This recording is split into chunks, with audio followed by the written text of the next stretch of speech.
here it is, Dell's new Inspiron 13 5000 series 2-in-1. This is the model 5368. Comes in at around $499 US starts at, and that gets you a mechanical hard drive. £499 or it starts at 999 Australian dollars. Don't know how that works. This model here cost around 1500 Australian, probably about $899 1,000 US. It has a Intel i5-6200U 15 watt part, has Intel HD graphics, 8 gigabytes of RAM and a 256 gigabyte SSD. Now this has 2 slots so you can upgrade the RAM, it's not soldered in. It also has a SATA SSD, so you can easily upgrade the RAM and the SATA SSD in there. Having a look at it, it looks pretty much like the 7000 series I have reviewed, and check out the link here for that review. It's made out of plastic, but it certainly does not look cheap. It actually looks really high end, and this is called the New Era Grey.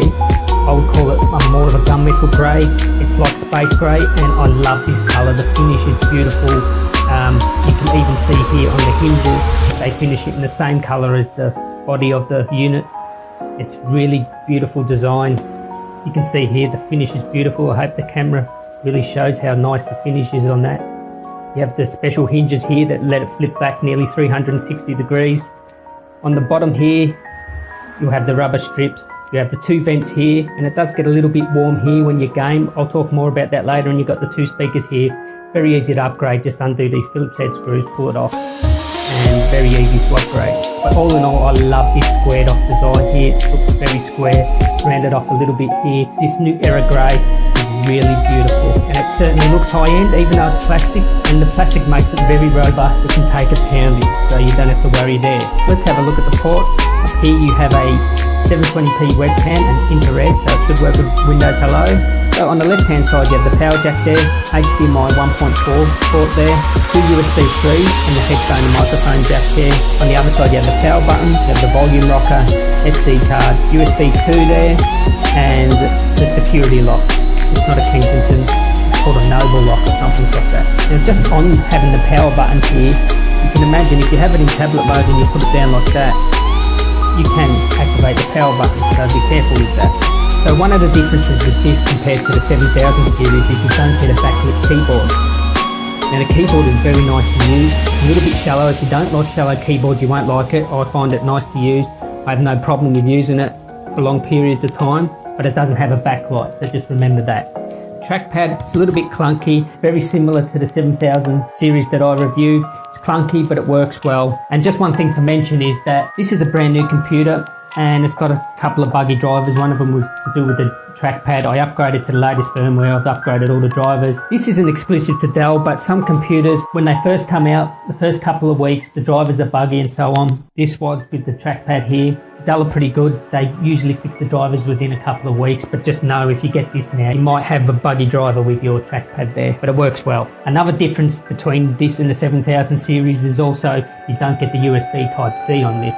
So if you need USB Type-C, you'll have to get the 7000 series. As I said, the speakers are on the bottom there. They're Waves Max Audio Pro Tune speakers. They sound very nice. They're very clear. They don't distort, but it's not very loud. Now let's talk about the screen. Considering that this starts at $499, I thought the screen is one of the places where they'll cut corners. It's a 13.3 Full HD True Life LED backlit touchscreen. Its viewing angles are good. You do lose a little bit of contrast on extreme angles, but it's more than acceptable. In fact, I would say the viewing angles are really good. Touch works well, and being a 13.3 inch screen and Full HD, I don't have to scale at all. I can run this at its native resolution. If you compare it to a really high-end like Retina screen or an XPS 15 screen, you might think that this lacks a little bit of contrast or vibrance, but this is bang on in color accuracy. The colors are true to life. I can trust the colors on this. In actual fact, compared to say the XPS 15, it's not as saturated as the XPS 15, but this is probably more true to life. So I have no complaints with the screen, and considering how much this costs,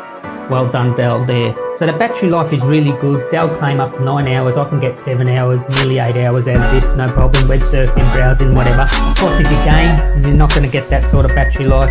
It's a 3-cell, 42 watt hour battery. I think it's an LG battery inside here.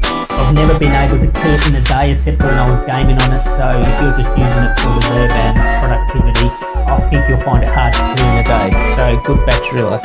So performance, it's pretty much par for the course with an i5-6200U and Intel HD graphics. You can play casual games, you'll be able to video edit full HD content. I wouldn't try 4K with it, but 1080p content will be fine, especially if you convert your content to Cineform. As for gaming, it plays casual games. You'll be able to do Photoshop no problem, so your casual games like Football Manager, Minecraft and stuff, it can play no problem.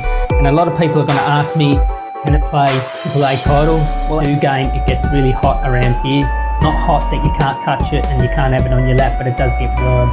And that was only when I was playing GTA 5. And the fans, they're not that loud, they're pretty good, even though they do kick in when you play a hardcore game like that. Overall, my conclusion is starting at $499, can't really go wrong with this. It's got a great screen, it's good value, it's got great battery life, build quality is very nice. I love this grey, it really is beautiful.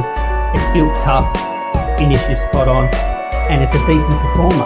Being able to play GTA 5 at 720p, 30 frames per second is nothing to sneeze at, so it's more than capable. The only negatives are that there's no USB Type-C and the keyboard's not backlit, so if they're deal breakers to you, you won't like this, get the 7000 series, and also the drivers aren't quite up to date yet, so just wait a couple of weeks and you should have some new drivers, and if there's any bugs, that they should be fixed.